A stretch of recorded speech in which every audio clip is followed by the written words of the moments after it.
All right, here we are. Look at that beautiful Electron rocket right over there. This is Felix from What About It, and I am joined today by Jonathan, if you want to introduce yourself real quick.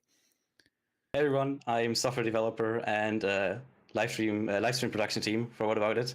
Super happy to be here today. Yes, these live streams are always a great opportunity for the rest of the team to actually show themselves. Super happy to have so many people here, like 600 people right now watching this with us. We have another 11 minutes to go, and we are watching Electron's 50th launch, No Time Toulouse. I love their mission titles. They've made this a tradition. Actually, I checked it up before we started the live stream. Like, they had 3 missions all the way in the beginning with these traditional titles, and then they switched it over to these, and I just love them so much. Yeah, it's great. I've no clue how they always come up with them, but yeah, they're super awesome all the time. They are super funny, exactly.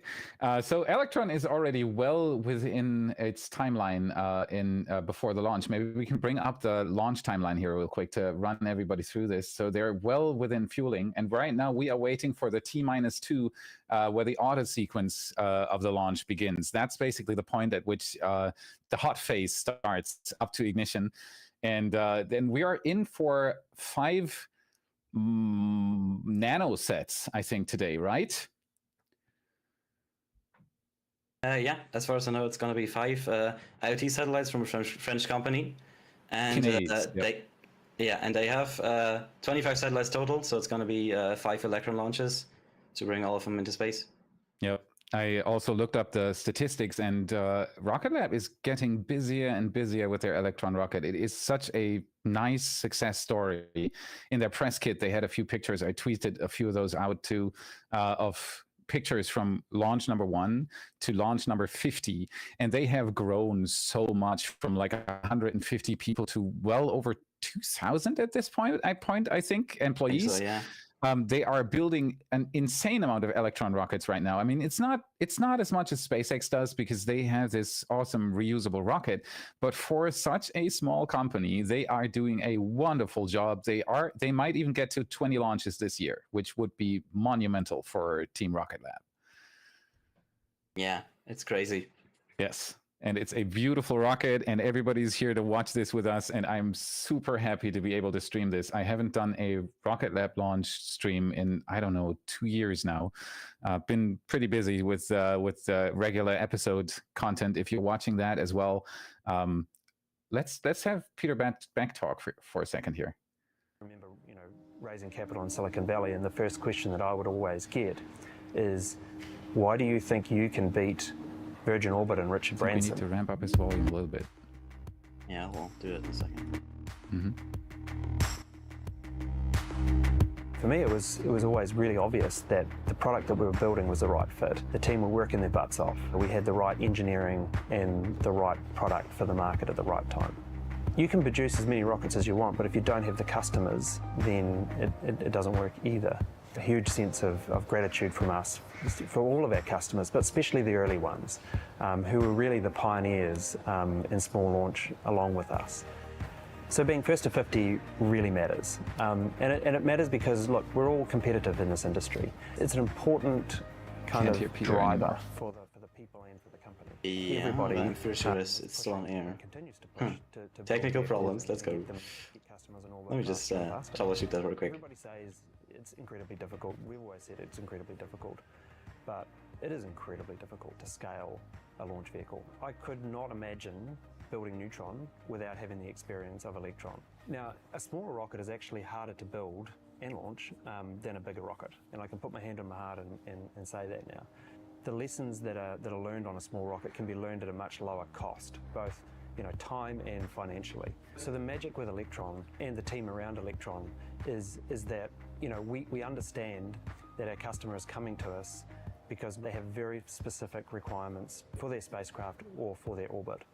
So as a result, we've done the craziest things you can think of with Electron, whether it be deliver a satellite to the moon, deliver a hypersonic test platform, a rendezvous mission from a rocket, not actually from a satellite.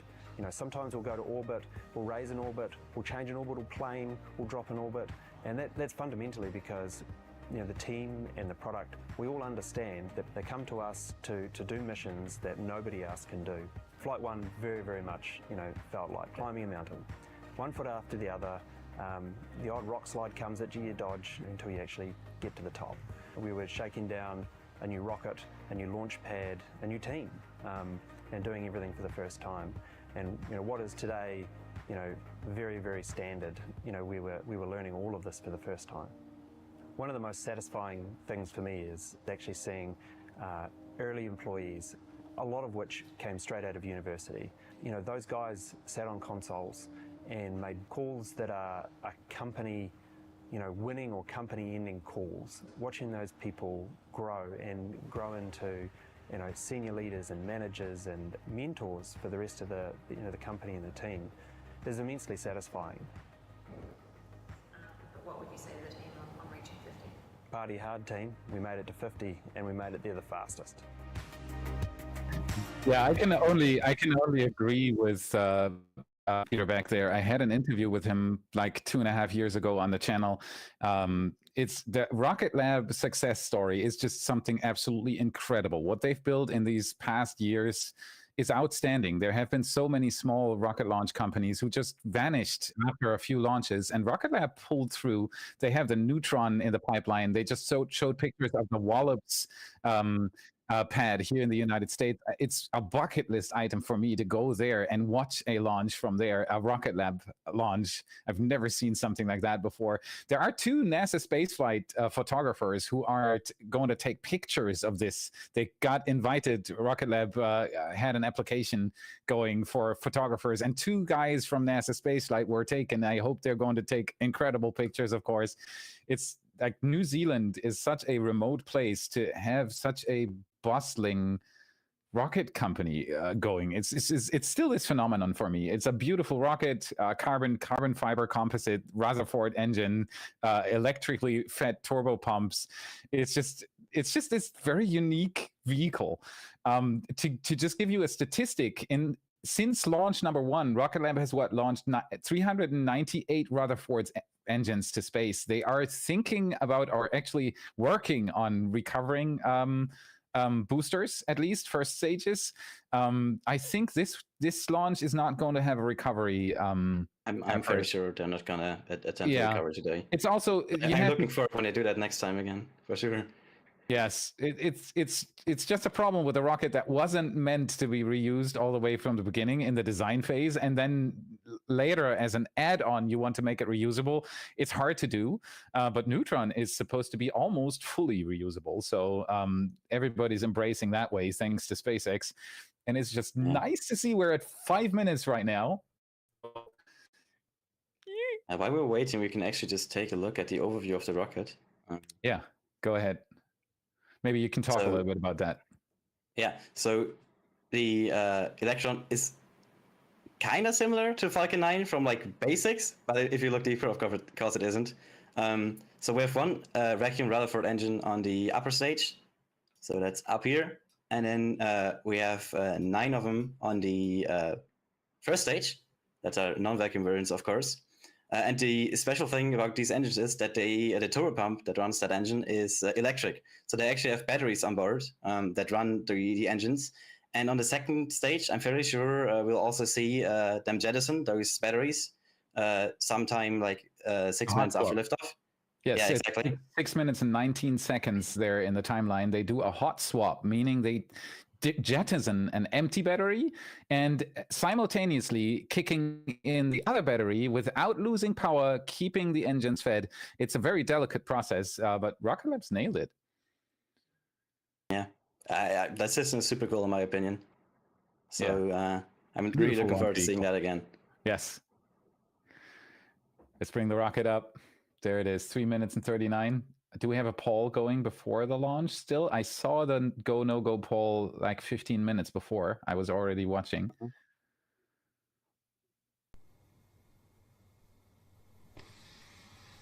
Everything seems to be quiet right now. At least I can't hear it.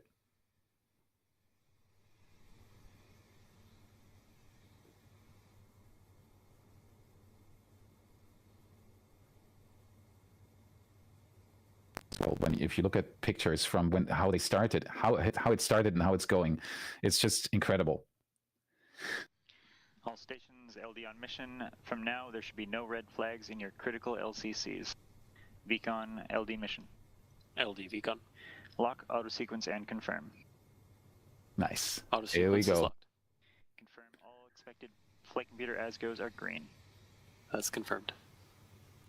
Okay, all stations, we are go for auto sequence start at T-minus 2 minutes. LD is go for launch. Yeah. Let's do this. Nice, let's go. Yeah, rocket looks nice in the dark there. It's just beautiful to have this carbon composite rocket icing up on the outside. It's a very elegant small rocket. It's nothing compared in size to a Falcon 9 or even a Starship, but it is a beautifully constructed launch vehicle. You got to give them that. Here we go. 2 minutes and 6. Two things. Starbase, the countdown, and the Rocket Lab. Vehicle is fully on internal power. AFTS is green and enabled for flight. Yes. Yep, I think we can remove the Starbase clock up there to give a little bit more space to Rocket Lab's UI, if that's possible. Yeah.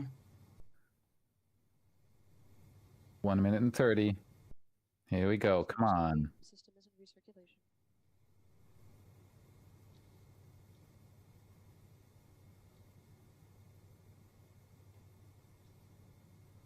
Let's go. Come on. Now we have the no time to lose timer up that you can remove that as well. There you go. 1 minute and 10 seconds. Come on. Anti-geyser is disabled.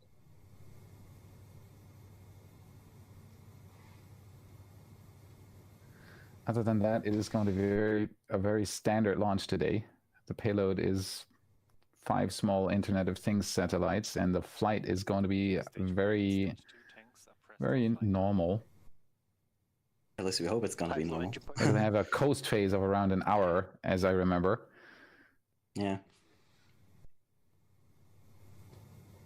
Come on.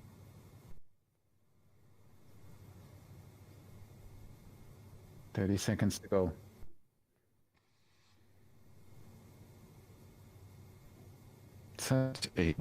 Such an elegant rocket. T-minus 20 seconds and counting. 20 seconds. Let's do it. 10, 9, 8, 7, 6, 5, 4, 3, 2, 1. Liftoff. Come on, you can do it. Let's go. That almost looked like it slid up the pad, but it looks. And maybe it's windy there. That is ice hitting the flame. That is normal. Yeah. Looked a bit scary though. It looks really scary right now, but I'm pretty sure that is just ice hitting the flame. Yeah, it should be. Stage 1 We propulsion are nominal. on our way to space. Our 50th Electron rocket has taken flight and is headed to orbit carrying 5 satellites for Kinéis. Now up next you'll hear the call out for max Q, or maximum aerodynamic pressure, which is the point in flight when Electron experiences peak structural loads. The GNC operator on console will give us the call that max Q is approaching, and then we'll listen out for confirmation of that. Max Q. Approaching max Q. Just as a little explainer there, for those that might not know what max Q is, it just basically means the speed of the rocket is the highest at the point where the atmosphere is the densest during the flight. So basically both curves intersect, and that is the max Q, the maximum aerodynamic stress on the rocket. To have that confirmation that we have passed through max Q. We are now at over Nice. 2,000 kilometers an hour in speed and just past 17 kilometers in altitude on our way to orbit for Kinéis. Now next up, Very there nice. are 3 key events for the mission: main engine cutoff, or MECO, stage separation, and then stage 2 engine ignition. MECO is when all 9 Rutherford engines shut down simultaneously on the first stage to prepare for the next phase in flight. Then after those engines are off, Electron's first and second stages will separate. Stage 1 will return back to Earth, while Stage 2 heads in the opposite direction and onward to orbit. Then the Right. vacuum-optimized Rutherford engine on Electron's second stage will light up to propel the stage for this second phase of flight. Now those 3 events all take place in quick succession over just a few seconds, so let's listen in for the calls. Beautiful. I'm crossing my fingers for a Rocket Lab here. Entered burnout detect mode. It's a very short burn time for the booster. Small rocket, lots of oomph on the upper stage. MECO confirmed. There you go. And stage separation. Beautiful. Nice. Yeah, those views are amazing. Yeah, Rocket Lab is really good at this. They're the only ones besides SpaceX who give you these kinds of views. And 3 milestones down, that was MECO, stage separation and second stage engine ignition. We are now more than 2 minutes into flight and on the way to orbit for Kinéis. And up next will be fairing jettison, when Electron's fairing splits in two and falls away. Could you also get rid of the upper right pip real quick so that we don't cover the telemetry? There you go. Pairing separation. Beautiful. There was the call out for fairing jettison, in which you also saw on your screen, exposing the payload of Kinéis' 5 satellites to space ahead of their deployment. Electron is traveling at over 8,000 kilometers an hour and at an altitude past 126 kilometers. Just a couple more minutes remaining in this second stage burn. Holding nominal. There we go. That is Electron on the way to space. 3 minutes and 30 into the flight. No issues whatsoever. Very nice. Beautiful to see. And in this picture, you can, by the way, you can also see at least one of the battery packs. If you look on the right side there, like right next to my right over there is one of the batteries. 9,000 kilometers in speed, going up to orbit of 635 kilometers. Now, Electron's second stage is moving at more than, like I said, 9,000 kilometers an hour, and we are up past 155 kilometers. I think it's so crazy to like imagine how fast that thing is already going. I mean, it's just been 4 minutes since liftoff, and yeah, they go so crazy fast. It's basically like a Ferrari off the pad because it's so lightweight. It has a very high thrust to weight ratio, and it just steams off into the sky. Beautiful thing to watch. Like I said, I have to go to Wallops. And I've already found a spot in Wallops where you can watch launches, and it is incredibly close to the pads, legally. It's a boat ramp that's out there, and I'll try it out. And if it actually is something worth sharing, I'll definitely make a Patreon post about that viewing location. By the way, thank you so much for watching. If you have just tuned in, we are watching the 50th Electron launch for Rocket Lab. They're already fairly on the way to space, 5 minutes into the flight, no problems so far. Like the stream, subscribe to the channel, consider becoming a patron, and so on and so forth. That's what keeps us going, and enjoy the show. And one of the things that sets Electron apart from many other rocket designs is the use of electric pumps in the Rutherford engines. Now, those pumps are powered by batteries, which deplete as the engine draws power throughout the flight. But once we use up all that available energy in one set, we switch to a second set of batteries to complete the mission. And once they're dead, then they're gone, and we lose the batteries to drop the extra weight. Now, this clever little maneuver is referred to as the battery hot swap. Keep an eye on your screen to see those shiny silver batteries eject and fall away, and we should hear the call come from mission control soon. Nice. That's what I mentioned earlier. Hot swap in roughly 30 seconds. 30 seconds to go to battery hot swap. Battery hot swap should be at 6 minutes and 90 seconds. So in 20 seconds. The interesting thing about this battery hot swap is that you, of course, have to keep the power going to the turbopump, meaning it is a pretty delicate thing. If anything goes wrong, the engine cuts out. And now take a look at the battery.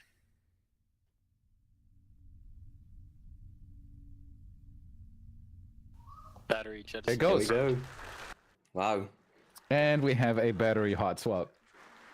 Seen so many times and still every time absolutely unique. It's the only rocket that basically does this. Yeah. Super cool. And I love the views of the glowing nozzle there in the night. Mm-hmm. You can see the Earth in the background as well. Beautiful, beautiful shot.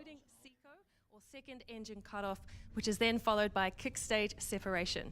And this is where the kick stage, which is carrying Kinéis satellites, separates from Electron's second stage.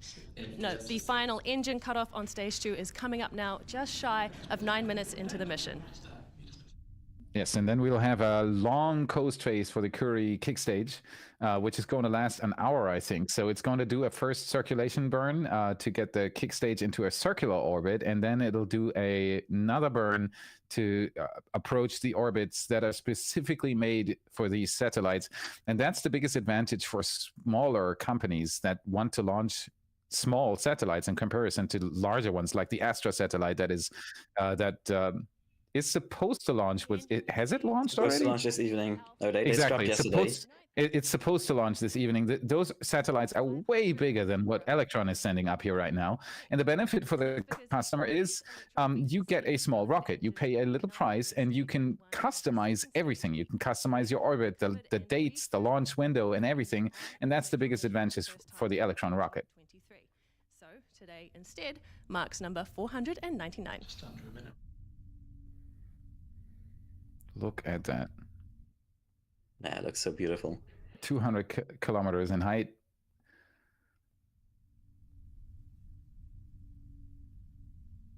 Minute left or so to the kick stage separation. What's it on the plan?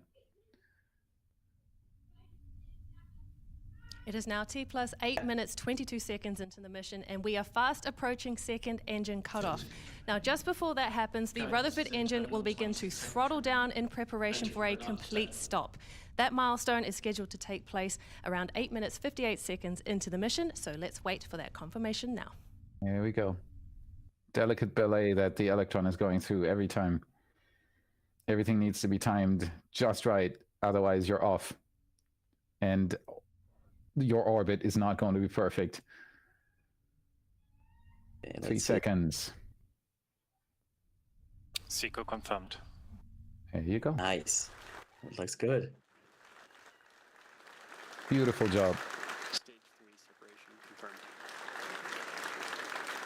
Yeah, these people can be very proud.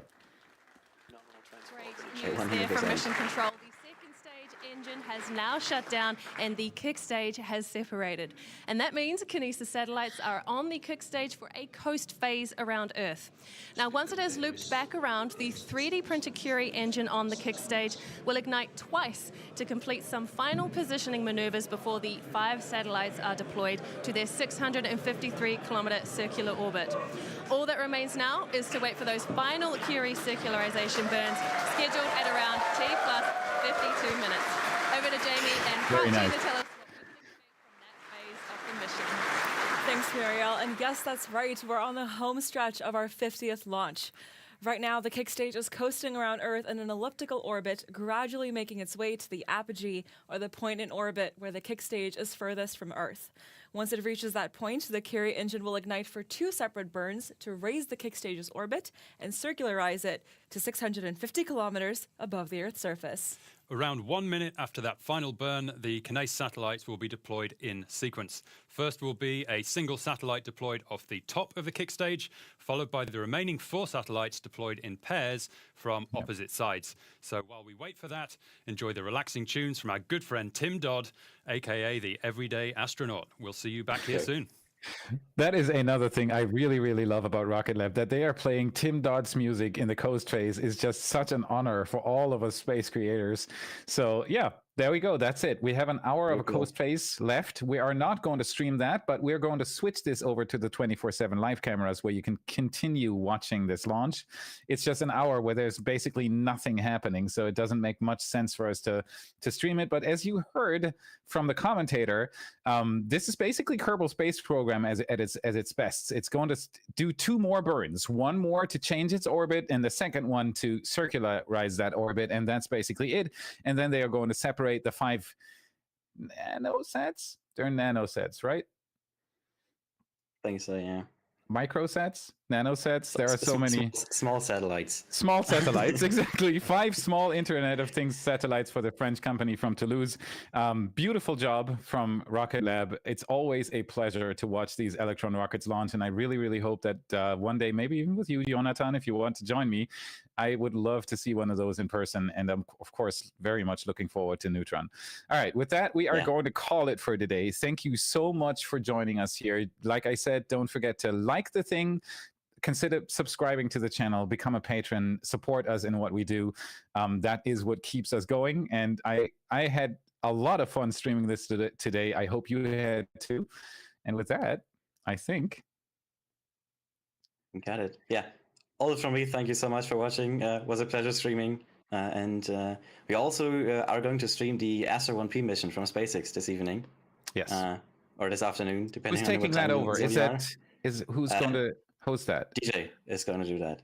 DJ is going to do it perfect. He did the space roundup last time. We're working on a few show concepts for live streams because we want to expand that a little bit more because it's such a beautiful way to do something unscripted. And so we're working on a few show concepts there. Bear with us. Tonight we're going to have the Astra 1P launch for you as well. Okay. So see you guys then, and feel free to switch over to the 24/7 stream. Thank you very much.